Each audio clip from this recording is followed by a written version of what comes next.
유튜브 하고 있는 조승현이라고 합니다. 반갑습니다. 안녕하세요. 오늘 같이 영화 이야기 나눌 영화 저널리스트 윤선입니다. 반갑습니다. 영화가 길고 시간이 늦어서 얼마나 많은 분들이 계시려나 했는데 좌석이 편하신데 앉으셔도 될 만큼 지금 상황인 것 같은데 조금 더 가까이서 혹시 보실 분들은 자리를 조금 이동해 주셔도 좋을 것 같고요. 네, 일단 지금 작가님 영화 막 보셨다는 이야기를 들었는데 어떻게 보셨어요? 네, 흥미로운 게 이제 우리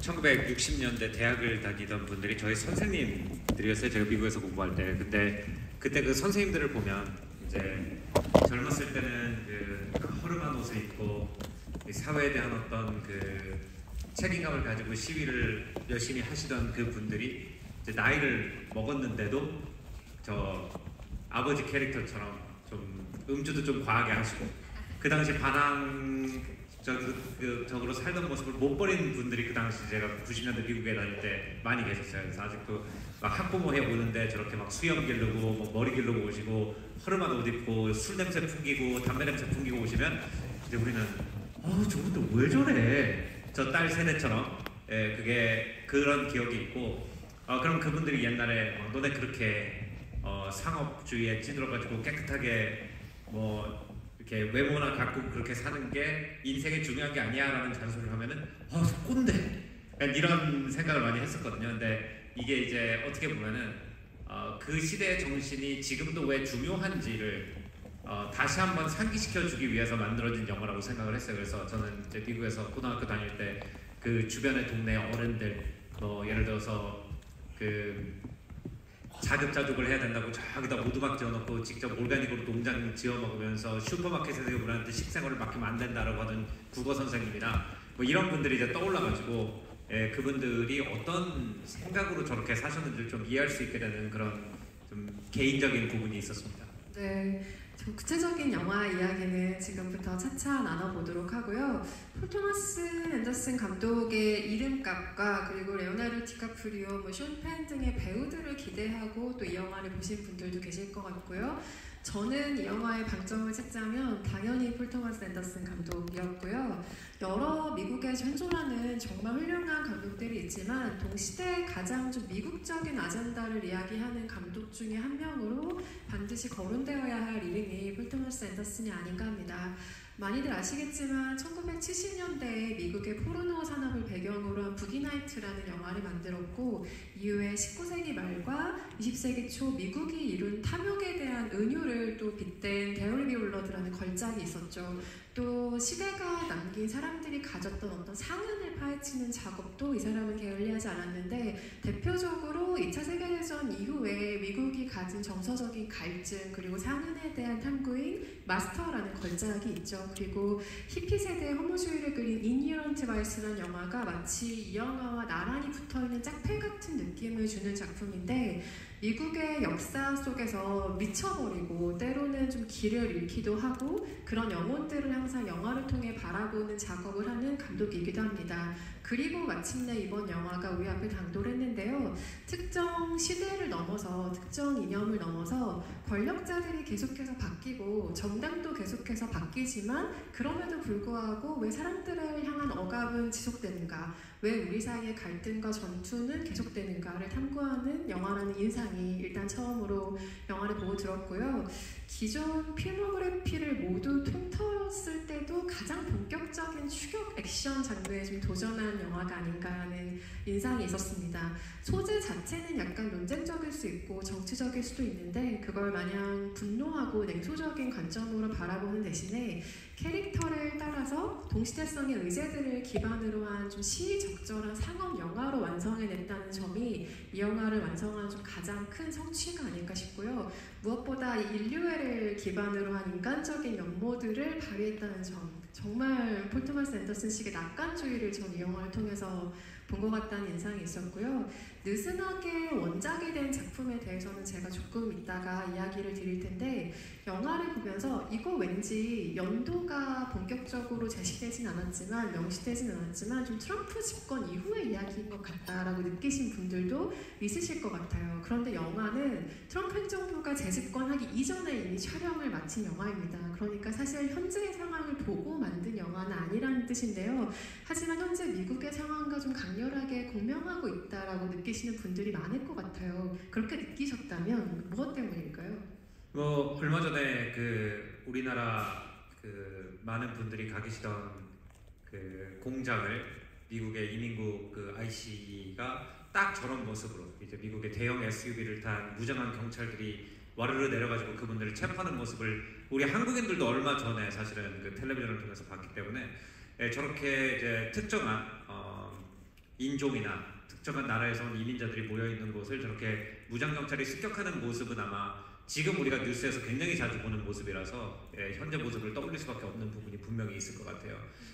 또 하나는 이제 그 트럼프 행정부 이전의 영화가 만들어졌더라도 사실 미국의 이렇게 역사를 보면은 참 미국이 흥미로운 나라예요. 그래서 이따가 조금 그 샴페인의 캐릭터 굉장히 복합적인 흥미로운 캐릭터인데 거기에 대해서도 말씀을 드리겠지만 이 미국이 항상 이 역사적으로 보면은 이 왔다 갔다 하는 게 있어요. 그러니까 처음에 이민자들이 와르르 들어와요. 웨이브 오브 이미그레이션이라는 표현을 미국 사람들이 씁니다. 그러니까 어느 순간에 어느 특정한 나라에 조금 이렇게 문제가 생기면 그 나라에서 이민자들이 엄청나게 넘어오면서 그 이민자들에 대해서 굉장히 강한 반발이 생기고 그러면서 이제 그 소위 말하는 그 백인 엘리트들이 똘똘 뭉치는 현상이 나옵니다. 이게 그 미국에서 꼭 새로운 현상이라면 이 영화가 이제 뭐 트럼프 행정부를 겨냥하고 만들었다 이렇게도 볼 수 있겠지만 사실 미국 역사를 보면은 갱스 오브 뉴욕이라는 영화 혹시 보셨나요? 그때 아일랜드인들이 들어왔을 때 역시 아까 말씀하신 그 데오빌 블러드에서 이 사악한 사업가로 나왔던 그 데니얼 데이 루이스가 빌더 버처라고 하는 네이티비스트 파티, 말하자면 미국에서 태어난 사람만 진짜 미국인이라고 주장하는 정당을 옹호하는 일종의 정치 깡패로 나오죠. 그러니까 그때도 그게 있었고 1960년대에도 그 다음에 1920년대 특히 유대인들이 동유럽에서 넘어오면서 유대인 차별도 굉장히 심했었고 그러면 이렇게 그러다가 이 사람들이 이제 융합되는 과정이 있어요. 그 이후에 1930년대라든지 이럴 때 이제 이 사람들도 똑같은 미국인 아니냐라는 어떤 저항이 일어나면서 그래 미국은 다양한 나라고 이민자들의 나라다라는 것이 좀 득세하다가 또 다음 웨이브가 오면은 지금은 예를 들어서 멕시코 같은 다음 웨이브가 오면 또 갑자기 이전에 와 있던 사람들이 하나로 집결이 되면서 아 쟤네들은 진짜 미국인이 아니야 이게 계속 반복되어 왔기 때문에 저는 저거는 특정한 어떤 그 정치적인 상황을 연상시키는 장면이 분명히 있더라도 어쨌든 미국에서 끊임없이 반복되는 이 미국이라는 바운다리를 누구한테까지 열어줄 것이냐에 대한 이렇게 오픈을 하자는 사람들과 닫자는 사람들 사이에 이렇게 어떤 영향력이 왔다 갔다 하는 그런 현상을 굉장히 잘 보여주고 있다고 생각을 해요. 맞아요. 그래서 저도 아마 가장 미국적인 관점의 영화라는 표현을 쓰게 된 것 같고 이 영화를 원작이라고까지 하기는 조금 애매한데 느슨한 원작으로서의 모티브를 가져온 작품은 분명히 있습니다. 토마스 핀천이라는 작가의 바인랜드라는 작품인데요. 이 작품이 한국에도 번역이 되어 있고 굉장히 두꺼운 책인데 600페이지 정도가 되는 분량의 책이에요. 개인적인 이야기입니다만 저는 이 책을 읽으려고 5번 정도 시도를 했다가 항상 끝내지 못했던 비운의 소설이기도 한데 이 영화가 공개된다는 소식을 듣자마자 바인랜드를 정말 꾹 참고 열심히 읽었습니다. 그런데 제가 그렇게 읽을 수밖에 없었던 이유는 폴 토마스 앤더슨이 앞서 만들었던 인히런트 바이스라는 영화가 아까 제가 이 영화와 좀 나란하게 마주보고 있는 작품이다라는 설명을 드렸는데 그 역시 토마스 핀천의 작품이기 때문이에요. 토마스 핀천의 작품은 너무나 난해하고 가독성이 어려운 문장들로 쓰여있는 경우가 많기 때문에 이것을 영상 언어로 옮겨오려는 시도를 아무도 하지 않았습니다. 그런데 그것을 최초로 영상 언어로 옮긴 작가가 폴 토마스 앤더슨이죠. 그렇게 처음으로 토마스 핀천의 영화가 만들어진 것이 그의 작품이 영화로 옮겨진 것이 인히런트 바이스라는 영화인데요. 이 작품은 소설도 그렇고 영화도 그렇고 약에 취한 기분으로 그 주인공이 일종의 탐정 역할을 하는 사건을 따라가는 구조로 되어 있는 작품인데요. 그러면서 만나게 되는 정부와 걸탁한 거대 마약 카르텔에 대한 이야기입니다. 그들의 착취 구조를 주인공이 접하게 되는 이야기인데요. 역사적인 사실들을 배경으로 하되 조금 사실적으로 풀어낸 것이 아니라 허구를 결합해서 재구성의 역사로 풀어내는 것이 토마스 핀천 특유의 작법이기도 합니다. 그리고 또 하나의 특징이라면 일관성과 체계가 없는 서술이 그 책을 전반을 구성하고 있어요. 그러면서도 정치, 경제, 사회, 문화, 때로는 천문학, 지질학 같은 온갖 정보들의 다양한 분야를 가로지르는 정말 불친절한 정보의 나열이라고 볼 수 있는 것이, 그러므로 기존 문법의 모든 것을 파괴하는 소설이 토마스 핀천의 소설인데요. 바일랜드는 그럼 어떤 소설인가 하면 마찬가지입니다. 이 소설이 중력의 무지개라는 작가의 작품 이후에 17년 만에 발표된 장편 소설이었기 때문에 미국 내에서도 굉장히 관심을 받았던 소설이기도 한데요. 작가가 워낙 혼란스럽게 문장을 쓴 사람이고 이 사람이 새롭게 창조하는 개념어들을 엄청나게 사용하기 때문에 핀천의 작품에는 핀천에스크라는 말이 따로 붙을 정도의 특징을 가지고 있습니다. 어느 정도로 소설과 영화가 닮았는가 하면 사실상 주인공들의 성격을 일부 차용하고 배경을 일부 차용했다는 것을 제외하고는 사실상 거의 유사점이 없는 작품이라고 보셔도 좋을 것 같고요. 실제로 여기서 밥 퍼거슨이라는 이름으로 살아가게 되는 디카프리오가 그 책 안에서는 정부에서 정신병자들에게 주는, 정신질환자들에게 주는 연금이 있기 때문에 그 연금을 받으려고 주기적으로 미친 짓을 하는 사람으로 소개가 돼요. 그리고 이 사람들이 레지스탕스를 조직했던 게 아니라 정부의 권력이나 사회 분위기에 저항하는 다큐멘터리 영화를 찍는 필름 클럽의 성격을 가지고 있는 사람들로 묘사가 되고 있습니다. 그래서 그 책에서는 영화 만들기, 자신들의 이야기를 서사로 풀어내는 것 자체가 아주 중요한 작법인데요. 이 영화는 그 모두를 가져오는 대신에 조금 필요한 것들을 취하는 구성으로서의 영화 만들기를 감행한 작품이기도 하고요. 이니어런트 바이스와 바일랜드 공통점이라면 변화를 꾀했다가 한번 고꾸라진 세대들에 대한 이야기라는 점이에요. 아시다시피 1960년대는 세계적으로 정말 새로운 것에 대한 열망으로 들끓었던 시대인데 한편으로는 거기에는 전쟁 같은 어떤 역사적인 문제들이 들어오면서 정말 용광로처럼 들끓었던 시기잖아요. 그게 고꾸라지면서 중대한 전환이 이루어지며 열린 보수의 아주 긴 집권 시대가 열리게 되었죠. 그래서 미국의 1980년대는 작가님께서 더 잘 아시겠지만 레이건 대통령의 집권과 함께 사회 분위기가 좀 경직되고 시장을 강조한 신자유주의가 확산이 되면서 억압적인 정부 정책이 펼쳐지게 됩니다. 그러면서 저항의 씨앗들이 여기저기서 좀 터져나오는 계기가 되기도 했는데요. 원작 소설은 1984년의 시대 배경 위에서 펼쳐지는 이야기이지만 오늘 보신 영화에서는 시대 배경을 의도적으로 조금 지우고 있습니다. 그러면서 필요한 부분만 가져온 간결함이 일단 가장 큰 각색의 묘라고 할 수가 있고요. 혁명의 신호탄을 정말 말 그대로 쏘아 올리고 그것이 어떻게 퇴색하는가, 그리고 그 불꽃이 현재 어떻게 다시 되살아나는가, 숨 돌린 틈 없는 본론으로 돌입해서 정말 미친 속도로 달려가는 영화가 오늘 보신 원배틀부터 어나더라는 작품인데요. 원작을 그대로 가져오는 작업보다 그 가지고 있는 주제의식을 존중하면서 의도를 그대로 탈색시키지 않고 거기에 새로운 의미를 발생시키는 작업이 사실상 각색에서 가장 높은 단계의 각색이라고 볼 수가 있을 것 같습니다. 그래서 이 영화는 조심스럽게 올해 오스카 시상식에서 각색상도 무난하게 노려봄직한 작품이 아닌가라는 생각이 들기도 하고요. 여러 가지 상징이 나오기 때문에 제목부터 그 의미가 도대체 어떤 것일까 궁금해하면서 많이들 보셨을 것 같은데 작가님께서는 보기 전에 이 제목을 어떻게 해석하셨을지도 궁금하고 보고 난 뒤에는 또 이 제목이 어떻게 생각되시는지도 궁금해요. 네, 그 One Battle After Another은 한 번 싸웠더니 다음 싸움이 또 온다 이런 거고 이제 주로 군인들이 쓰는 말이죠. 이제 군인들이 군 생활에 대해서 얘기를 할 때 한국에서 저처럼 군 생활하는 사람은 물론 실전 경험이 없지만 이제 예를 들어서 이제 미국에서처럼 뭐 베트남에 징집이 돼서 간다든지 이런 군인들 같은 경우에는 군 생활 어땠어?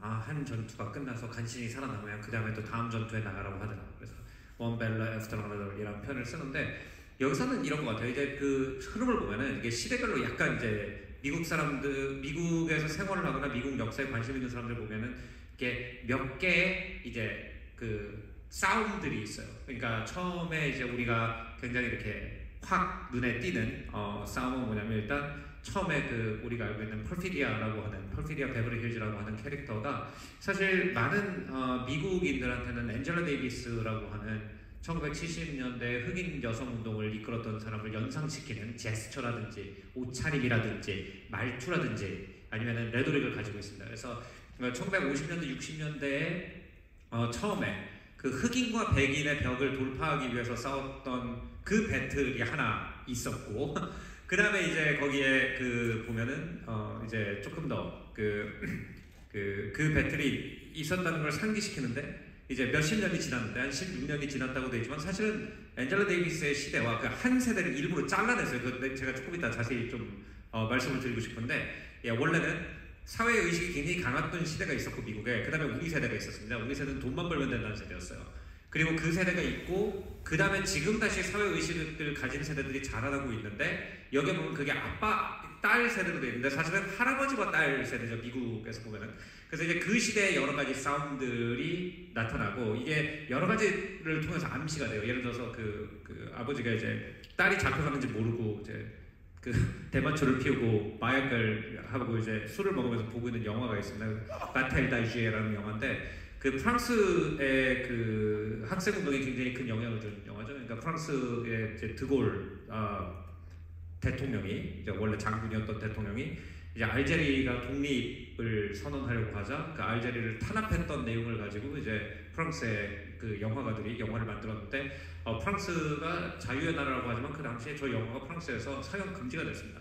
근데 이탈리아에서 처음으로 상영이 돼서 프랑스 사람들이 이탈리아에서 상영된 뉴스리를 밀수에 와가지고 봐가지고 밀수에서 파리에 있는 지하극장에서 밤에 몰래 틀어놓고 보면서 우리나라가 저렇게 나쁜 짓을 하고 있다고 라는 거에 충격을 받게 되고 그게 이제 나중에 그 유명한 프랑스의 68 학생 운동에 이제 영향을 주게 되거든요. 그러니까 그 전에 그러니까 여기서 미국인들이 1970년대에 하고 있던 어떤 투쟁이었던 인종과 그리고 여성 운동에 관련된 내용이 나오지만 그 영화를 본으로 해가지고 그 전 사람들의 투쟁 제국주의에 반대하는 투쟁 얘기가 나와요. 제국주의에 반대하는 투쟁은 한국인들은 굉장히 잘 알고 있죠. 왜냐면 우리나라의 많은 선조들이 그 투쟁에 가담을 했기 때문에. 그래서 제국주의 투쟁 끝났더니 이제 인종차별과 그 젠더 갈등 투쟁을 했어야 됐고 그거 끝나고 나니까 또 이제 이민자들에 대한 탄압 이러면서 하나 끝났더니 다음 게 또 오고 다음 게 또 오고 다음 게 또 오고 이런 식으로 영화를 얘기했던 것 같아요. 그러니까 싸움은 끝나지 않는다. 제국주의와 투쟁에서 제국주의는 사라졌지만 그러고 나니까 인종차별이 왔고 인종차별에 반대해가지고 또 한 번 투쟁을 했더니 또 다른 게 나타나고 또 다른 게 나타나고 이게 끝나지 않는구나. 그리고 그거를 그래픽으로 표현한 게 그거 같아요. 그 가운데 그 크리스마스 어드벤처 클럽이라고 하는 그 굉장히 기괴한 미국의 어떤 올드보이 네트워크라고 부르는 걸 좀 형상화. 그것도 좀 이따 자세히 말씀드리겠지만 그 사람이 이제 그 딸을 청산하려고 이제 쫓아가고 있는 장면에서 아빠와 딸이 양옆에 있고 그 사람이 가운데 있는데 셋이 서로가 보일 듯 말 듯이 이렇게 고개를 넘어가는 장면이 하나 고개를 넘었더니 우리나라 말로는 산 넘어 산이라고 그러는 거잖아요. 원배를. 그래서 하나를 넘었더니 또 하나가 있고 그 희망의 다음 세대가 보였다가 나쁜 놈이 보이고 이런 것들을 형성한 것 같아서 그 장면이 굉장히 좀 저는 좀 눈물이 핑 돌 정도로 감동적인 장면이었어요. 제목과 연관지어서 또 후반부 액션씬을 언급해 주셨네요. 저도 그 액션씬에 대해서는 할 말이 좀 있지만 이따가 파트로 좀 남겨놓고 저는 이 타이틀이 도대체 언제 뜨는가를 굉장히 궁금해하면서 영화를 집중해서 보았던 기억이 있는데 선전포고하듯이 일단 작전 수행해버리는 장면으로 시작을 하길래 타이틀이 뜨는 순간을 유심히 지켜봤어요. 그랬더니 인물들이 각자 흩어져서 작전을 수행하러 가는 광경 위로 이 타이틀이 떠오르더라고요. 그러면서 그 타이틀 이후에 가장 처음 나온 선전포고가 인물들의 대사를 통해 등장하죠. 이제부터 끝없는 전투가 이어질 거다라는 이야기를 하게 되는데 요즘 시대가 뭐 언제나 시대를 막론하고 그런 결들이 있었지만 갈등과 혐오가 정말 만연한 시대다라는 이야기들을 많이 하잖아요. 그리고 세계 어디에서나 크고 작은 좀 종류가 다를 뿐이지 기본적으로는 같은 뿌리를 두고 있는 분쟁이 주요 기제인 시대인 것 같아요. 그걸 꿰뚫는 하나의 문장을 폴 토마스 앤더슨 감독이 제시하고 있구나라는 인상을 가장 처음 받았고요.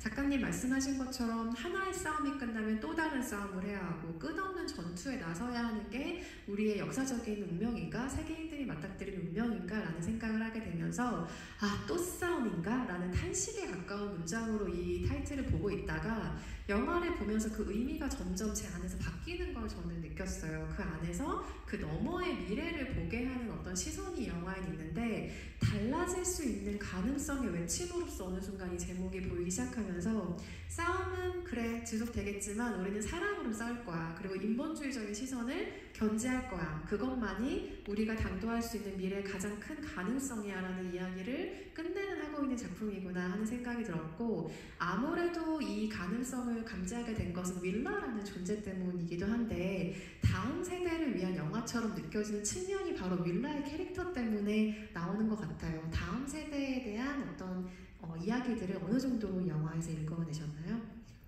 제가 되게 재밌게 생각했던 부분은 이제 그 분이 이제 자기 딸을 찾는 집결지를 기억을 못 해가지고 이제 이쪽에 혁명가들을 위한 콜센터 같은 데 전화해가지고 이제 얘기를 하는데 마치 우리가 콜센터에서 겪는 것처럼 막 음악이 나오고 홀드, 혁명가가 나와요. 이게 너무 웃겨.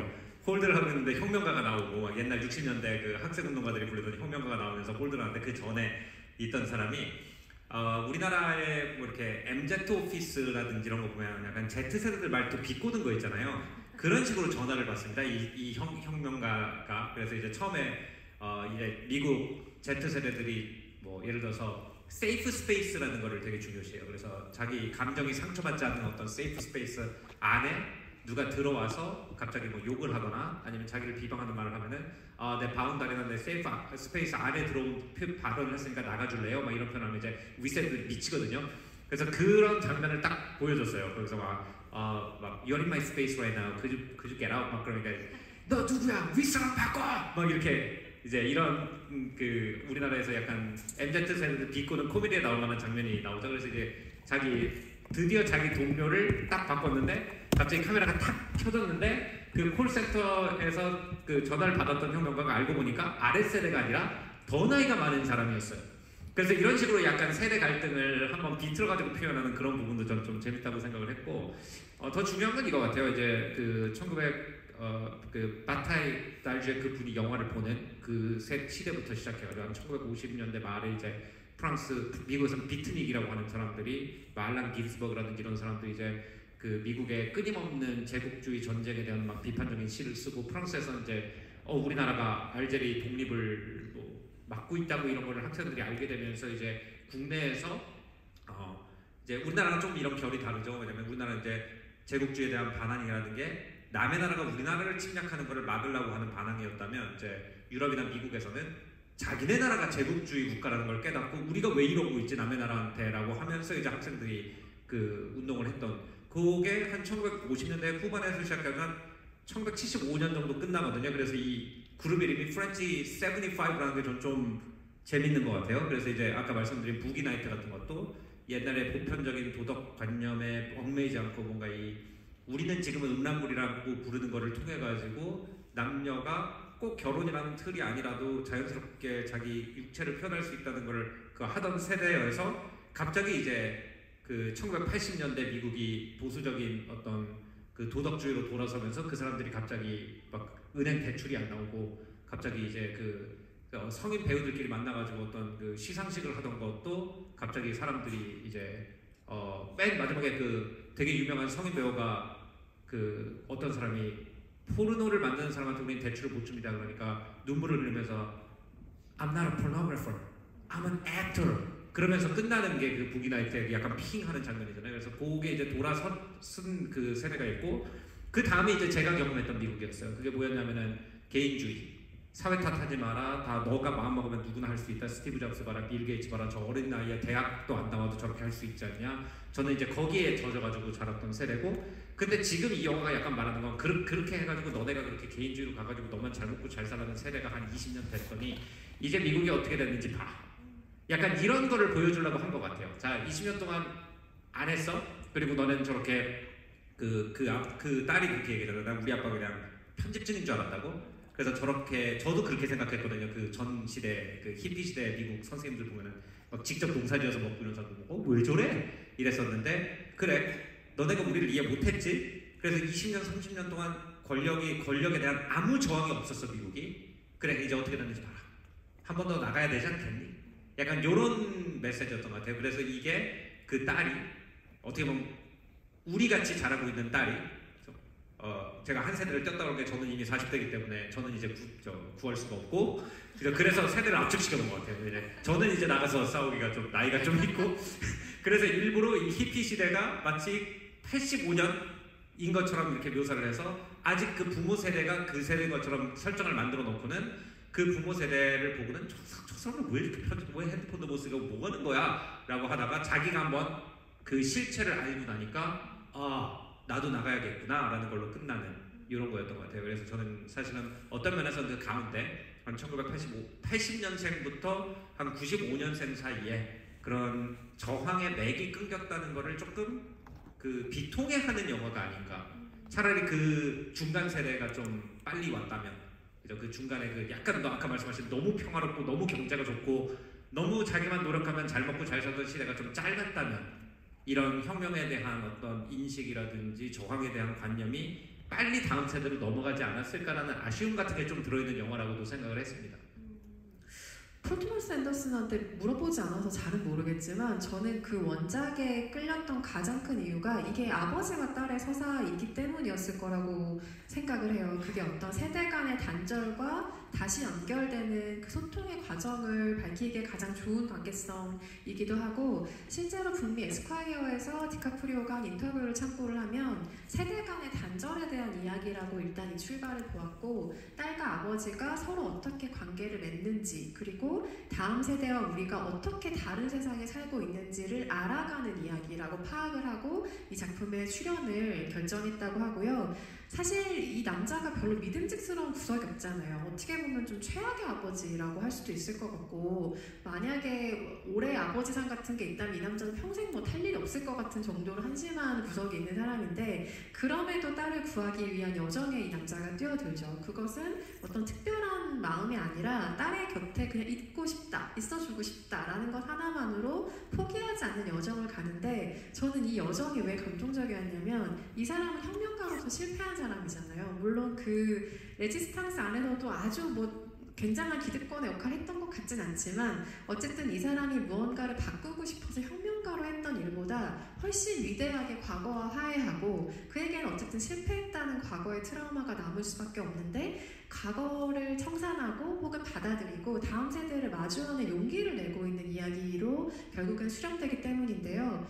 사람의 운명을 거스를 수는 없잖아요. 어느 순간 중년이 되고 어느 순간 누군가는 부모가 될 거고 어느 순간 다음 세대의 등장을 목격하는 건 그냥 인간의 아주 자연스러운 과정이라고 생각을 하는데 그 과정에서 최악은 이 다음 세대가 나처럼 하지 않는다는 이유로 얘네는 최악이야, 얘네 나처럼 안 해 라고 말하는 것들이잖아요. 그게 얼마나 틀린 생각이었는지를 바로 잡아가는 과정이 이 영화에 있다는 점에서 굉장히 감동적이었고 한 가지만 잠깐 끼어들어서 첨언을 하자면 실제로 저희 세대 미국 제 친구들이 아버지 세대를 엄청 싫어했어요.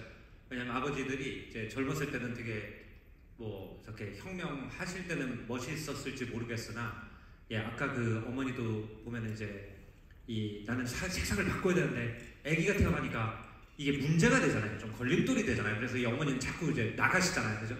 이제 이런 경험이 좀 있어요. 특히 70년대, 80년대생 우리 바로 이 세대, 흔히 X세대라고 부르는 그 친구들이 왜 레이건을 뽑았냐 그 친구들이 하면은 저런 부모들에 대한 트라우마가 상당한 역할을 했어요. 우리 엄마 아빠가 막 세상 바꾼다는 얘기하고 취직도 안 하고 막 우리 집은 다 막 무너져 내려가고 있는데 신문 읽으면서 맨날 이렇게 막 정권 욕하고 막 이런 모습을 본 게 트라우마가 돼가지고 나는 저렇게 살지 않겠다 하면서 굉장히 재밌었던 게 뭐냐면은 우리 X세대 그 영화를 보면 예를 들어서 브렉퍼스트 클럽 같은 X세대 영화를 보면은 학교에 양복을 입고 마치 내가 금융가에 출근하는 것처럼 양복을 입고 학교에 나가는 모습들이 꽤 많이 보여요. 근데 그 친구들이 누구냐? 그 친구들이 결국 미국의 어떤 그 신자유주의를 이끈 친구들인데 그 친구들이 대학 가가지고 레이건을 미는 그런 학생 조직 만든 친구들인데 그 친구들의 아버지들이 대체로 어떤 분들이냐면은 디카프리오 같은 아빠들이거든요. 그래서 그런 것도 저는 좀 그런 세대적인 다이나믹도 이제 미국 사회의 어떤 세대적인 다이나믹도 좀 굉장히 코믹하게 잘 그려낸 것 같아요. 맞아요. 그걸 또 좀 아까 제가 뭐 인본주의 시선을 가진 영화다 이렇게까지 표현을 했는데 그 마지막에 사라졌던 어머니를 그냥 사라지게 놔두지 않는 어떤 폴 토마스 앤더슨의 선택 때문이었던 것 같아요. 만약에 다시 어머니가 돌아왔다 왔다면 저는 이 영화를 이렇게까지 좋아하지 않았을 수도 있을 것 같아요. 그런데 어머니는 돌아오지 않았고 아버지가 딸에게 남겼던 엄마의 편지를 전해주잖아요. 그 편지는 윌라가 아닌 두 사람의 진짜 딸이었던 샬린에게 남긴 엄마의 편지이고, 그 편지에는 사랑받고 자랐니? 내가 그런 것처럼 세상을 바꿀 거니? 우리는 실패했단다. 하지만 어쩌면 네가 세상을 바로잡을지도 라고 하는, 우리는 망쳤고 우리는 망가졌지만 이라는 어떤 인정을 하고, 왜냐하면 초반에 이 베벌리스란 여자는 폭탄만 해결이다, 투표하라고 하지 마라, 정치 최악이다, 이런 이야기를 하는 사람이잖아요. 그렇게 좀 항의했던 사람인데, 우리는 실패했어, 그런데 너희 세대는 다를 거야 라는 부드러운 기대를 그 딸에게 남기고 있고, 소설과는 다르게 이 마지막의 결론이 새로운 자기만의 레지스탕스로서의 일과를 시작하는 윌라의 모습으로 끝나잖아요. 그리고 만질 줄도 몰랐던 스마트폰으로 셀피를 찍는 그 밥 허거슨의 모습으로 영화가 문을 닫죠. 일종의 승계가 있고 일종의 내려놓음이 있고 시대의 융화가 있는 것이 영화의 마지막 장면이라고 볼 수가 있습니다. 그래서 이 둘이 다시 만날 때 이들 사이를 연결하는 그 신뢰의 도구에서 울리는 그 맑고 아름다운 소리 같은 것이 우리를 공명하고 있다라는 안심을 하게 하는 작품이기도 한데요. 이 과정은 사실은 그렇게 순탄하지 않죠. 여기까지 도달하는데 정말 많은 사건들이 있는데, 그 중에 그 활약을 계속 뚫고 보여주는 것이 프렌치, 우리나라는 7호라고 읽겠죠? 이 그룹의 레지스탕스의 활약인데, 이 조직이 상징하는 미국의 초상이 대체 뭘까라는 생각을 해봐요. 그럼 이건 1960년대 히피 세대일까? 자유운동을 이끌었던 그 청년 세대의 급진적인 사회운동이나 열망과 관련을 지어서 이 레지스탕스의 활동을 바라봐야 할까라는 의문이 조금 남거든요. 어떻게 보셨어요? 일단 이 프랑스에 대한 레퍼런스가 굉장히 많아요. 그래서 맨 마지막에 이제 아까 말씀하신 약간 세대 융합을 이제 하는 그 표현하는 장면에서도 맨 마지막에 그 디카프리오가 까만 터틀넥을 입고 담배를 피면서 중간에 프랑스 와인 한 잔을 따라 놓고 딸이랑 얘기를 하거든요. 그게 이제 전형적인 사람들이 생각하는 1960년대 70년대 프랑스 대학가 그 학생운동가들의 모습이고, 그리고 그 사람이 이제 뭐 그 코드로 쓰는 말들 있잖아요. 전화기에서 예를 들어서 혁명은 방송되지 않을 것이다. 이게 되게 유명한, 프랑스에서 되게 유명한 말이에요. 그러니까 레볼루션 세라파 텔레비전, 굉장히 유명한 그 프랑스 680 혁명가들이 쓰던 표현들, 이런 걸 갖다 계속 코드로 집어넣거든요. 그래서 이런 것들을 보면은 이제 어떤 게 있냐면 이제 그 세대가 프랑스의 영향을 되게 많이 받았어요. 그래서 아까 말씀드린 것처럼 알제리 그 식민 탄압과 그거는 이제 사회적인 면이 있었고, 프랑스 68 운동에 두 가지 축이 있었는데, 하나는 그 사회적인 축이 있었고 하나는 개인적인 축이 있었어요.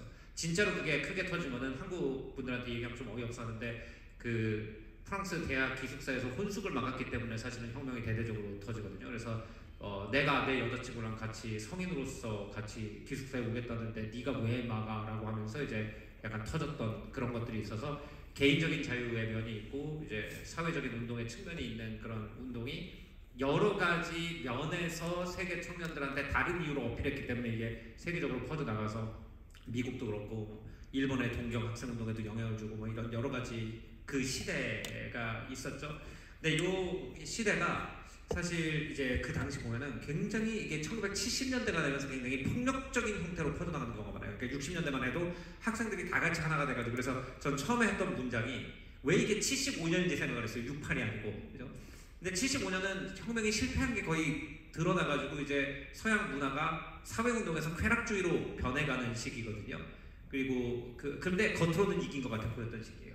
그러니까 드골이 하야하고, 프랑스 68 학생혁명 때문에 드골이 하야하고 미테랑이라고 하는 사회당 사람이 대통령이 됐던 그 시기가 70년대이기도 하지만, 또 한편으로는 많은 사람들이 이렇게 가가지고 화염병 던지고 해봤자 별 소용 없다라고 하면서 이 저항이 쾌락과 약간 디스코라든지 마약이라든지 이런 쪽으로 넘어가던 시대기도 해서 그런 환멸을 표현하는 시대기도 했던 것 같아요. 그래서 이제 거기, 그리고 또 하나는 이 영화에서 되게 중요한 문장이 뭐냐면은, 혁명은 처음에는 악마와 싸지만 그 다음엔 지네끼리 싸운다는 말이 있잖아요.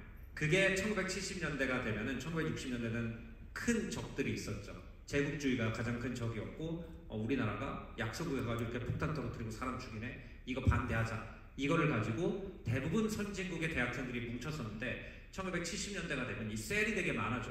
그래가지고 뭐 예를 들어서 이탈리 같은 경우에는 브레게디어로 로쏘라고 하는 볼로냐라는 도시를 중심으로 움직이는 셀이 있었는데 이 친구들이 심지어 자기네 다른 학생 운동가들이 지지하던 레프트 쪽의 사람이 총리가 되는데 그 총리를 납치해가지고 구금했어요. 그러니까 이런 사건이 일어난다든지 아니면은 독일의 바더 마인호프 조직이라고 하는 굉장히 급진적인 그 두 명의 한 명은 굉장히 폭력적인 혁명가고 한 명은 이제 그 사람의 어떤 그 영웅전을 쓰는 약간 기사가 일종의 요즘 말로 하면 블로깅 같은 걸 해가지고 둘이 왔다 갔다 하면서 뭐 예를 들어서 뭐 신문사에 폭탄을 설치한다든지 아니면은 뭐 미국 대사관 직원을 납치한다든지 이런 활동을 하면서 사회적으로 봤을 때 이제 60년대 사회운동은 사람들이 사회가 굉장히 부조리하고 이거 막아야지 밖에 나가서 시위하는 거 인정 약간 이런 분위기에서 1970년대에서는 야 얘네가 더 위험하네 약간 이런 쪽으로 살짝 넘어오기 시작했던 시기이기도 하거든요. 그러면서 그게 일반 사람들의 정서와 신뢰를 잃기 시작하면서 1980년대가 되면 아까 말씀하신 것처럼 그 다음 세대가 아니야 사회 안정이 더 중요해 맨날 폭탄 터지고 체류탄 터지고 이런 데서 못 살겠어 레이건 뽑자 대처 뽑자 약간 요걸로 돌아가던 시기이기 때문에 예 그런 전환점을 굉장히 잘 보여준다고 생각해요. 그래서 여기도 보면은 다 그 재밌는 게 뭐냐면 이게 75처럼 싸우는 이유가 다 달라요.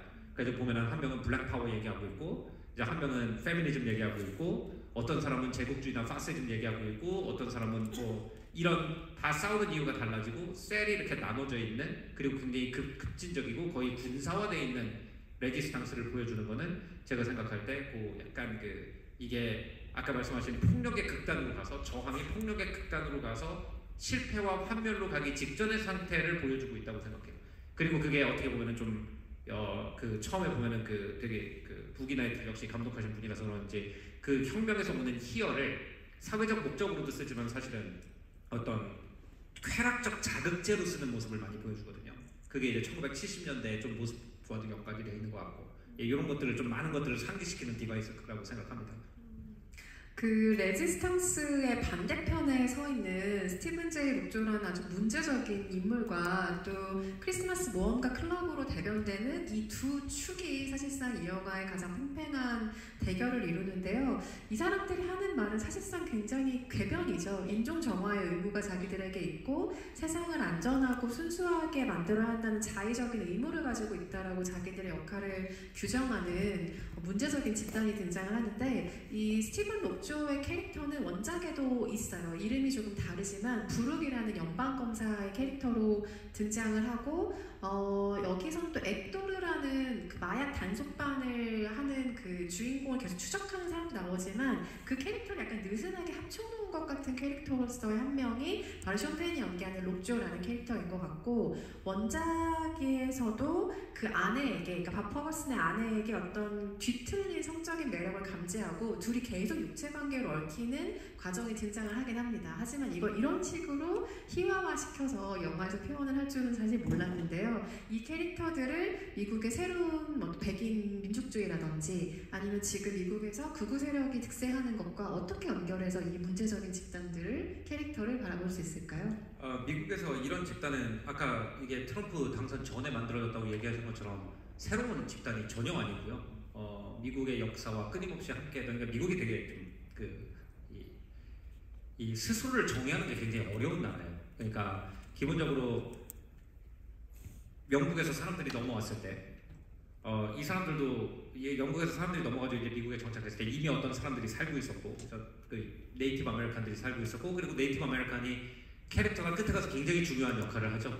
굉장히 중요한 게 뭐냐면 저는 그 사람이 어디서 갑자기 그 속된 말로 돌아서 그죠? 갑자기 자기가 돈 받고 일하는 사람들인데 그 사람들을 쏴 죽였다고 생각하냐면은 그 여성을 MR을 데려다 놓고 이제 가려고 그러는데 이 백인이 뭐라고 그러냐면은 웨건 버너라는 표현을 쓰거든요. 그 웨건 버너라는 표현이 뭐냐면 이제 그 백인들이 여기에 이제 보면은 텍사스, 아리조나, 그다음에 캘리포니아 서부 옛날에 네이티브 아메리칸들이 원래 살기 좋은 미시시피 강쪽에 살다가 끊임없이 몰려나가지고 마지막에 차지하고 있던 땅이 그 땅이고 거기가 이제 그 미국 원주민들의 마지막 저항과 그게 벌어진 곳이 이쪽이란 말이에요. 코만치, 아파치 이런 쪽들이 살던 데가.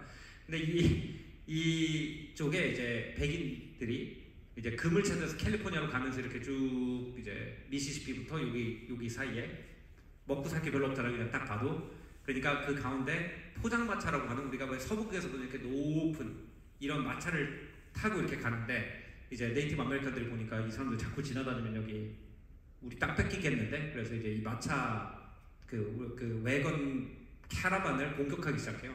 그러면서 이제 이 백인들이 이제 네이티브 아메리칸들을 죽였을 때 그 사람들이 썼던 표현 중에 하나가 얘네들은 우리 외건을 불태우는 애들이니까 죽여도 된다라고 썼던 표현 중에 하나가 외건 버너라는 표현이거든요. 그래서 이제 그렇지 않아도 어린애를 죽이라고 해서 자기도 어쨌든 살인자지만 직업 윤리는 있잖아요. 그래서 애는 못 죽이겠다고 했는데 애를 죽이려고 데려다 놓는 것 자체에 대한 어떤 갈등도 있었는데 거기다가 외건 버너라고 하는 인종적 모욕까지 들으니까 자기 민족을 모욕하는 그런 표현을 들으니까 거기서 이제 꼭지가 돌아가지고 이제 했는데 이 사람을 묘사할 때도 되게 재밌는 게 뭐냐면 이 사람을 묘사할 때 그 크리스마스 클럽 친구들이 이 사람을 묘사할 때 그 친구가 다 좋은데 일부러 집어넣은 것 같아요. 진짜 미국인이 아니라는 표현을 쓰거든요. 근데 거기서 진짜 미국인이 아니라는 표현을 쓸 때 이 백인 우월주의자들이 네이티브 선이라는 표현을 되게 좋아해요. 이제 1820년대까지 돌아가는 표현이에요. 1820년대 아일랜드 이민들이 올 때부터 he's not native son. 그 갱스 오브 뉴욕에도 나오는 표현입니다. 그래서 네이티브 선이 아니라는 표현을 쓰는데 진짜 웃긴 건 뭐냐면 그 친구가 진짜 미국 사람이고 나머지는 다 이민자잖아요. 그러니까 그 사람은 네이티브 아메리칸이잖아요, 말 그대로. 근데 그 사람이 유색인종이라는 이유로 트루 아메리칸이 아니다라는 걸 일부러 비꼬았어요. 왜 그러냐면 미국은 재밌는 게 원래 유색인종이 살던 땅에 백인들이 들어와가지고 이제 자리를 잡으면서 미국이라는 나라를 만들어놓고 확장을 시킨단 말이에요. 그 다음에 처음에 이제 다른 이민들이 들어오면은 이 사람들과 원래 들어와 있던 사람들의 차별을 둬야 기득권이 유지가 되기 때문에 우리가 볼 때는 다 백인처럼 보이는데 백인인지 아닌지를 가지고 굉장히 많은 헌법적 싸움이 이루어져요. 그래서 예를 들어서 아일랜드 사람이 처음 들어왔을 때 백인 아니라고 했어요. 우리가 볼 때는 둘 다 머리 노랗고 눈 파란데 왜 백인이 아니야? 아니래요. 가톨릭이기 때문에. 근데 이탈리안들이 들어오기 시작하니까 갑자기 아일랜드인이 백인이 됐어요. 그리고 예를 들어서 일본인들이 처음에 캘리포니아로 이주를 했을 때 소송을 이제 너는 백인이 아니라 가지고 뭘 못해 이런 법에 이제 걸리니까 일본인들이 소송을 해요. 그러면서 일본 사람들은 아시다시피 그 우리 동아시아 사람들은 특히 햇빛을 별로 안 좋아하기 때문에 대체로 피부색 자체를 보면은 소위 백인이라고 말하는 사람들 피부가 흰 경우가 많아요. 그래서 실제로 피부톤을 봤을 때 백인들보다 피부가 희다는 걸로 처음에 판결을 내가지고 진짜 있던 법정 판결입니다. 그래서 법원에서 1차 승소했어요. 일본인이 보니까 하얀색이더라, 그죠? 근데 이제 상원에서 뒤집었어요. 그래서 이런 백인이 누군지가 되게 원래 애매하고 그리고 네이티브가 누군지도 되게 애매해요. 그죠? 네이티브 원래 있던 사람들은 네이티브 아메리칸, 인디안이라고 부르는 사람들인데 이민자들이 올 때마다 미리 온 사람들이 우리는 네이티브고 너네는 안 해 하면서 이렇게 이상한 좀 레이어를 만드는 좀 그런 레토릭을 피다 보니까 그래서 저는 그 샴펜이라는 캐릭터가 되게 재밌다고 그 샴펜의 캐릭터가 되게 재밌다고 생각을 한 게 그 이제 이 분은 내가 볼 때 이분이 진짜 트루 미국이에요.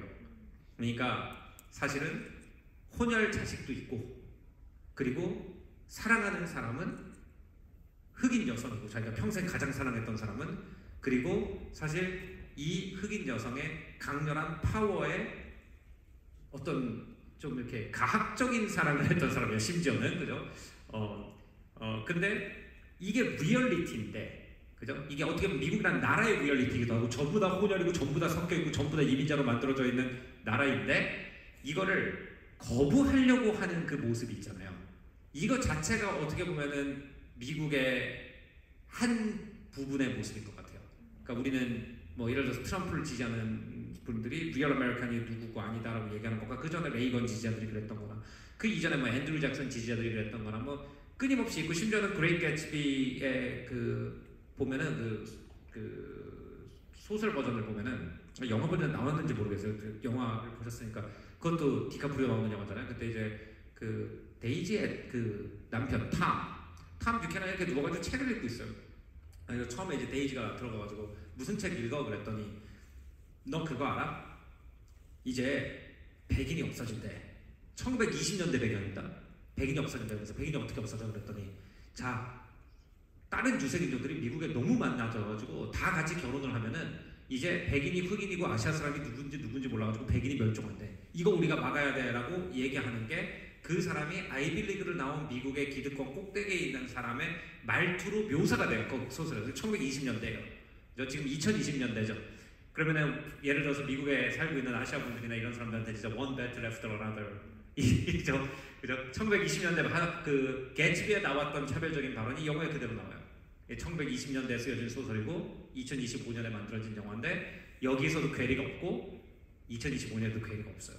이런 것들이 저는 좀 이렇게 잡히는 부분들 같아요. 근데 미국의 실체는 뭐냐? 미국의 실체는 어떻게 보면은 그 샴페인의 캐릭터죠.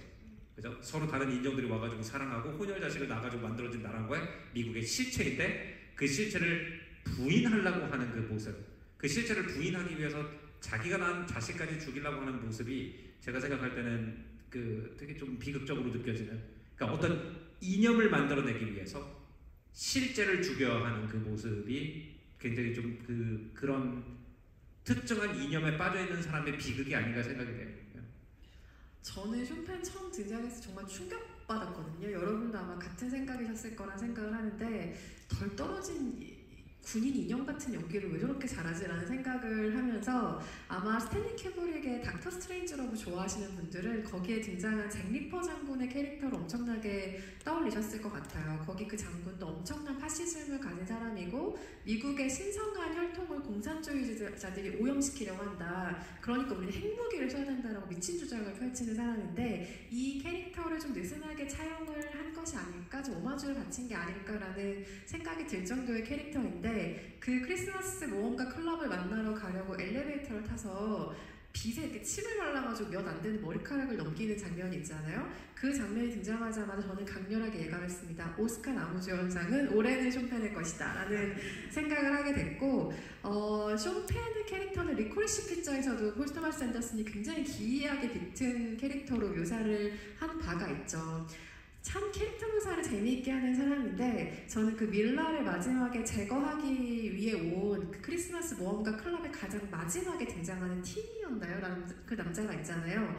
이 남자가 추격전에 벌이는 장면에서도 그 당시엔 잠깐 쇼펜에 빠져있는 상황이지만 왜 우리가 터미네이터를 생각해보면 미래의 지도자를 암살하기 위해 과거로 누군가 오잖아요. 굉장히 무표정한 티천 같은 캐릭터대로 저 캐릭터를 만들었구나라고 생각했던 게 약간 영화 바깥으로 옮겨서 그게 재미있었던 이유는 폴 토마스 앤더슨이 아시다시피 영화학교를 다니다 이틀 만에 그만둔 사람이에요. 그런데 그만뒀던 이유가 교수가 그런 얘기를 한 거예요. 너네 터미네이터 2 같은 영화 만들고 싶으면 지금 다 나가. 그 영화 만들려고 여기 와 있으면 영화 감독이 될 자격이 없어. 그런데 그때 폴 토마스 앤더슨은 속으로 제임스 카메론이 꽤 멋진 속편을 만들었는데 라고 생각했던 사람이거든요.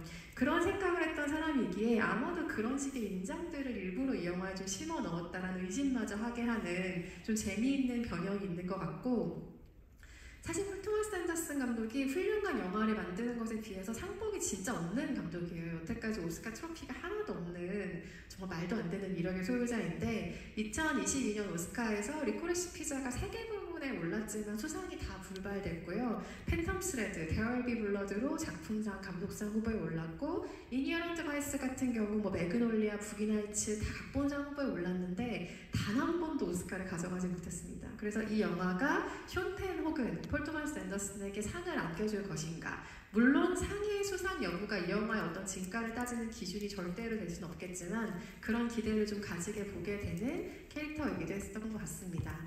그 밖에 꼭 중요하게 언급하고 싶은 장면이 있으시다면요? 저는 한번 이 영화를 다시 보실 기회가 있으면 중간중간에 나오는 그 혁명 구호들 있잖아요. 그 구호들이 어떤, 뭐 여기서 제가 다 언급을 할 수가 없으니까 그 구호들이 어떤 그 저항운동과 연관이 되어 있는지 찾아보면 굉장히 흥미로워요. 그리고 심지어는 일종의 혁명 콜센터에 전화했을 때 홀드했을 때 나오는 그 노래들 같은 경우에도 누가 언제 왜 썼는지를 찾아보면 굉장히 흥미로운 노래들이 굉장히 많이 나오거든요. 그래서 그런 것들이 그 중에 이제 아까 말씀드린 Revolution will not be televised라는 표현도 굉장히 흥미롭고, 또 하나가 뭐냐면은 이분들이 사실은 제가 생각할 때 굉장히 흥미로운 장면이 이제 디카프리오가 학생 뭐라 그러냐 학부형 모임에 가잖아요. 그래서 이제 선생님이랑 대면을 하는 장면에서 역사 똑바로 가르치고 있냐. 그래서 이제 루즈벨트를 보고 이제 필리핀은 가르쳤냐. 이제 필리핀에서 스페인이랑 미국이 전쟁을 해서 필리핀을 정복하는 과정에서 수십만 명의 필리핀 원주민들을 미군이 학살했던 이 사건에 대한 레퍼런스거든요. 그러니까 이런 것들 이제 제대로 가르치고 있냐라는 얘기를 하는 그런 장면도 흥미로웠던 것 같아요. 왜냐면 역사라는 게 이제 역사 관련된 유튜브를 하다 보니까 역사라는 게 흥미로운 게 뭐냐면 사실 그 역사가 되게 우리 객관성에 대해서 얘기를 많이 하잖아요. 역사할 때. 근데 역사는 객관적이 되게 어려워요.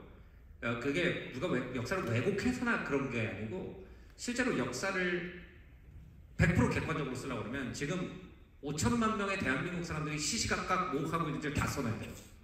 그죠? 그게 객관적인 역사예요. 그죠? 근데 그렇지 않고 이거를 줄이는 순간 뭘 빼요.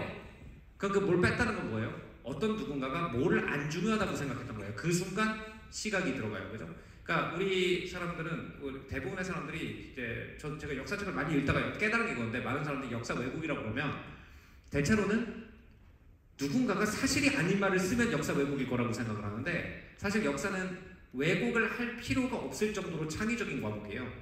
그냥 수천만 명의 사람이 매일 무슨 일을 했는데 그 중에 누가 뭘 했는지를 쓰느냐에 따라서 이게 완전히 다르게 보일 수가 있거든요.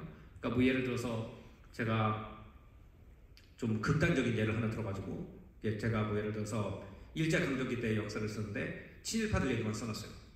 그러면은 어떻게 보여요? 우리나라는 일본이랑 협조를 한 나라처럼 보일 거예요. 근데 같은 역사를 쓸 때 근데 우리나라는 그렇게 가르치면 안 되기 때문에 일제강점기의 역사를 쓰면은 친일파들의 얘기는 빼고 그렇지 않은 사람들의 얘기, 저항했던 사람들의 얘기를 위주로 쓴단 말이에요. 이것처럼 이런 것들 굉장히 중요하기 때문에 이제 이 분이 이제 가가지고 선생님한테 얘기를 하죠. 필리핀 얘기 제대로 가르치고 있냐? 벤자민 프랭클린, 저 사람 오리지널 KKK 아니야. 그 사람 굉장히 백일 우월주의자였거든요. 얘네들 다 노예 가지고 있던 사람들이고 이런 얘기를 가르쳐야 된다고 주장을 하는 게 지금 미국에서 되게 핫해요. 왜냐면 미국의 일부 정치 세력에서는 이런 얘기를 학교에서 안 가르쳐야 된다고 얘기를 해요. 그러니까 이것도 되게 좀 논란이에요. 그리고 둘 다 약간 일리는 게 있어요. 그러니까 안 가르쳐야 된다는 건 뭐냐면 너무 어리다 이거예요, 애들이.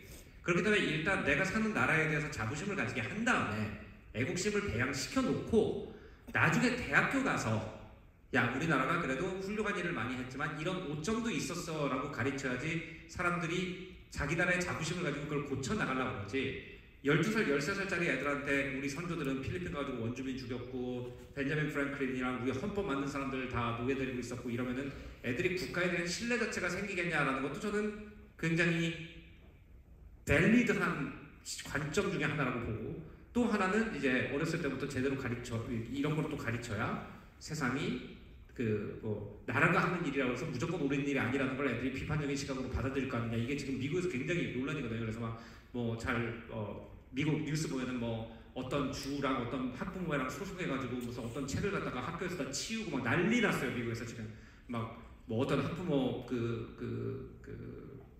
들이 학교에 있는 도서관에 들어가가지고 어떤 특정한 내용이 있는 도서를 다 빼가지고 아직은 읽히면 안 된다고 다 가가지고 없애버리는 이런 일도 있었고 그거 가지고 또 학부모들끼리 싸우고 이런 일들도 있어가지고 그런 미국에서 한 10년 전부터 일어나고 있던 일들을 굉장히 간결하고 강력하고 약간은 우스꽝스러운 그냥 우리가 볼 때는 약간 좀 헛소리하는 술 취한 아빠가 대마초 피고 학생회 가가지고 선생님한테 이상한 거 가지고 따지는 것처럼 보이지만 실제로 미국 사회에서 지금 굉장히 첨예하게 일어나고 있는 역사에 대한 논쟁을 굉장히 단순하고 웃기지만 또 한편으로는 약간 마음이 허해지는 느낌이 들도록 잘 표현했다고 생각합니다. 저는 언급하고 싶은 장면이 진짜 많은데 시간 관계상 디카프리오 얘기만 대표적으로 한번 해볼까 해요. 여기서 디카프리오가 한동안은 좀 손발이 묶여있고 어떤 이상을 향해 가는 배우처럼 저는 보이는 순간들이 있었거든요. 그것은 레버넌트로 오스카 트로피를 드디어 가져가기까지의 일이고 그 이후에 디카프리오는 조금 더 자연스럽죠. 그래서 퀸틴 타란티노와의 작업을 해본다던가 아니면 마틴 스콜세지 감독과 여전히 협업을 하지만 조금 더 자유로운 모습들을 보이는데 저는 이 영화가 굉장히 탁월했다고 생각하는 지점은 폴 토마스 앤더슨이 이 사람을 코미디의 영역 안에 풀어놨다라는 점이었어요. 애초에 부기나이트 역할을 디카프리오가 거절해서 20년 이상을 후회했다는 것이 굉장히 잘 유명하게 알려진 사실이고 디카프리오의 필모그래피 특이점은 슈퍼히어로 영화가 없다는 점이죠. 탐 크루즈 같은 액션이 없다는 점입니다. 그래서 그 모든 것을 비꼬는 대사가 등장을 하죠. 예를 들면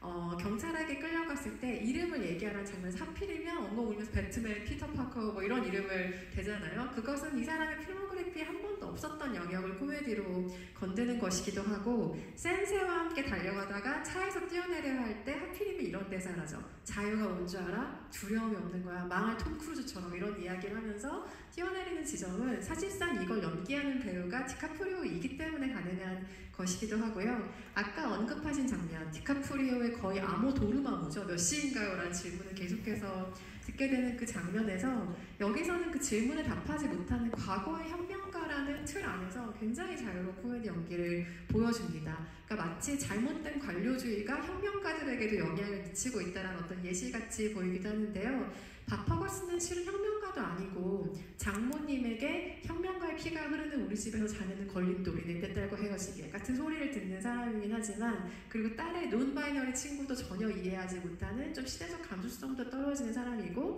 학교에 가서 교사에게 딸의 칭찬을 들으면 기쁨의 눈물을 흘리는 좀 주책맞은 사람이기도 하고, 여러 가지로 늪박자를 타는 사람이긴 하지만 그래도 어느 순간 그 모든 것을 감싸 안으려는 사랑의 경로로 달려가려고 하는 그 역할 자체를 디카프리오가 수행했다는 것, 그 역시 이 영화의 굉장히 특이한 지점 중에 하나고 꼭 언급해야 되는 지점인 것 같습니다.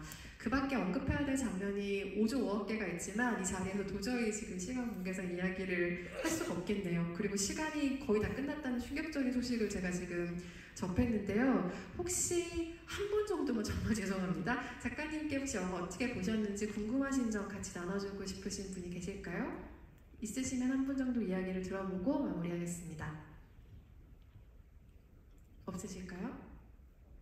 네.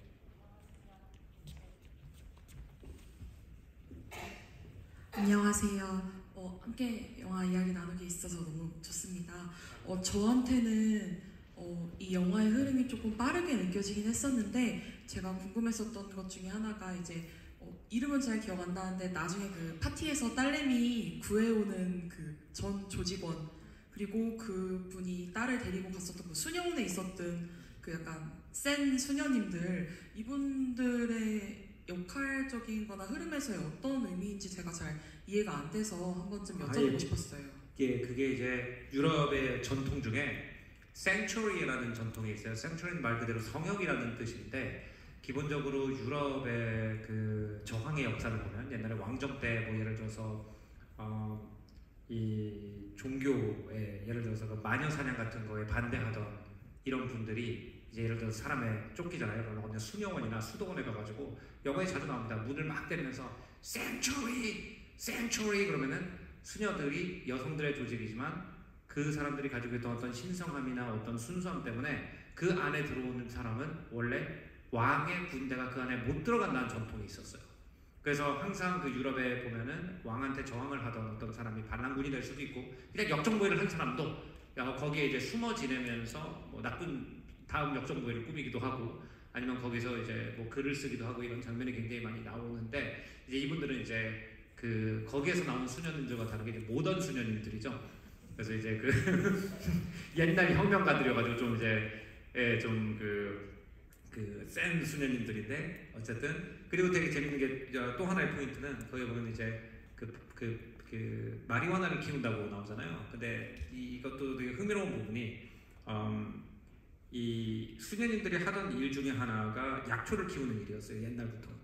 근데 나중에 이제 1700년대부터 이 유럽의 왕실들이 의료를 어떤 종교의 영역에서 과학의 영역으로 가지고 오면서 이쪽에 그 수녀님들이 기르던 약초라든지 이런 거를 대체로 해로운 작물이라고 해가지고 더 이상 못 쓰게 하는 그런 게 있었어요. 그래서 이런 것도 약간 보여줘요. 그리고 마리화나도 미국에서는, 우리나라에서 이제 그냥 단순히 마약으로 해석이 되지만, 미국에서는 원래 미국의 원주민들이나 아니면은 많은 흑인들이 토속적인 약으로 이용하던 거를 이제 어떻게 보면은 그 백인 과학자들이 이걸 마약으로 규정하면서 이걸 더 이상 못 쓰게 됐다라고 하는 그런 것들도 많아요. 그래서 예를 들어서 우리나라에서도 심지어 우리 할머니들한테 물어보면은 옛날에 그 300 할 때 마 했잖아요. 아프면은 그거 말아가지고 폈다는 얘기 많이 하시거든요. 그렇게 토속적으로 많이 약으로 사용되던 작물이었는데, 그리고 주로 여성들이 키웠고, 그거를 이제 어떻게 보면은 남성 중심으로 되어 있는 과학이 의학을 점유하기 시작하면서 이런 여성들이 토속적으로 가지고 있던 전통 의료를 못 쓰게 하기 전에 그 의료의 센터가 사실은 저거 그 수녀원이었다는 걸 조금 비과적으로 포함하기도 했고, 그렇기 때문에 서양 사람들한테는 어쨌든 무장을 한 사람이 수녀원으로 밀고 들어가는 걸 보면 이거는 굉장한 충격이거든요. 원래 유럽에서 생츄리 전통은 2000년 이상 된 전통이기 때문에 서구 사회에서 굉장한 전통이기도 하고, 또 백끝에 가가지고 그 군인이 이제 거기 샴페니 이거를 이제 무력으로 이 생츄리의 전통을 무시하고 가가지고 자기가 거기 하나님 자리에 앉아 있잖아요. 그 다음에 이제 혼혈 아이를 저기서 이렇게 걸어 나오게 하는 장면이 많은 사람들한테 두 가지를 연상시킬 거예요. 이게 제국주의에 대한 그게 있기 때문에 처음에 이제 스페인 사람들이 남미에 가가지고 남미 사람들이 전통적으로 어떤 믿고 있는 종교라든지 이런 거를 포기하지 않으면은 데려다가 마녀로 처형하던 그런 장면이 떠오르기도 했고, 특히 그게 캘리포니아에 있는 수녀원이기 때문에. 그리고 또 하나는 그냥 단순히 그냥 마녀 재판, 많은 사람들이 이제 어떤 스페인의 어떤 종교 권력을 가진 사람이 여성들을 마녀로 몰아가지고 처형시킬 때 자기의 권력을 입증하는 방식이 그런 큰 교회에 저 끝에서 이쪽으로 걸어오게 하는 방식, 이런 여러 가지 코드들이 들어 있다고 생각을 해요.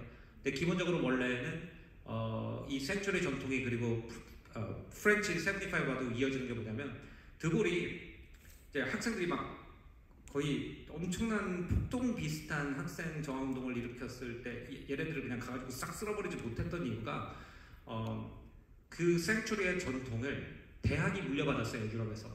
그렇기 때문에 예를 들어서 솔보느 대학생들이 돌을 던지다가 솔보느 대학문을 떠가지고 대학문을 닫으면은 그 대학은 암묵적으로 생츄리의 위치가 있었기 때문에 거기를 못 밀고 들어갔어요, 프랑스 군인들이. 그거를 밀고 들어가는 순간 전 프랑스 국민들이 다 학생편이 되기 때문에 못 밀고 들어가는 전통이 있거든요. 그래서 그런 생츄리가 있고 없고가 어떻게 보면은 서양 사람들이 동유럽의 공산화되어 있는 국가들보다 더 강하게 저항을 하고 표현을 할 수 있었던 이유가 정치제도의 차이도 있지만 그런 종교 전통에서 내려온 생츄리의 유무도 큰 역할을 했기 때문에 그 생츄리를 보여주는 거가 굉장히 큰 역할이었다고 생각을 합니다. 거기서 뭐 비건이라 대마초를 키운다 뭐 이런 말도 안 되는 얘기를 동네 주민이 하고 그러는데, 여기서 그 용감한 비버 수녀회였나요? 그 수녀회는 원작에서도 잠시 언급이 되는 장소이기도 합니다. 그리고 그 수녀원 그리고 성당에서 벌어지는 그 포괄적인 어떤 이미지들 역시 폴 토마스 앤더슨이 취하고 싶었던 이미지가 아니었을까라는 생각이 들기도 하고요. 오늘 영화를 보시고 이야기까지 들어주시느라 시간이 지금 거의 11시가 다 됐습니다. 마무리를 해야 될 시간인데요. 아직 원배틀래프트 어나더가 한국의 언론 시사회도 열리지 않은 정말 따끈따끈하게 오늘 처음으로 공개된 작품입니다. 그래서 많은 분들이 더 즐기실 수 있도록 입소문을 내주시되 스포일러가 될 만한 내용들을 조금 조심해 주시면 어떨까 하는 개인적인 바람이 있기도 하고요. 폴 토마스 앤더슨 영화 평소에 너무너무 사랑하는 사람 중에 한 명이지만 이 영화는 정말 새로운 챕터를 열어 젖혔다고 평하기에 부족함이 없는 작품이었고, 할리우드 대형 스튜디오에서 이런 식의 자신만의 시선을 견지한 상업 영화를 만들 수 있는 감독은 정말 폴 토마스 앤더슨 뿐이다. 그 이름에 걸맞은 영화가 나왔다라는 어떤 흥분과 기쁨을 감추기에 좀 어려운 마스터피스가 탄생한 것 같습니다. 개봉은 10월 초에 하는데요. 그때 이 비스타 필름으로 찍은 이 방대한 장대함의 어떤 끝을 영화관에서 다시 한번 느껴주시면 너무 좋을 것 같고요. 오늘 함께 해주신 관객 여러분께 끝인사 간단히 해주시고 자리 마무리하겠습니다. 예, 제가 요즘 육아를 하느냐고 영화를 거의 못 봅니다. 일을 핑계 댈 때만 영화를 볼 수가 있어가지고 정말 오랜만에 영화를 여러분과 같이 보게 돼서 즐겁고요. 또 마침 그 영화를 봤는데 영화가 너무 좋은 영화고 얘기할 거리도 많은 영화고, 그 얘기할 거리가 많은 영화에 대해서 얘기할 시간까지 주어지고, 그래서 오늘 너무 행복한 저녁이었습니다. 감사합니다. 감사합니다.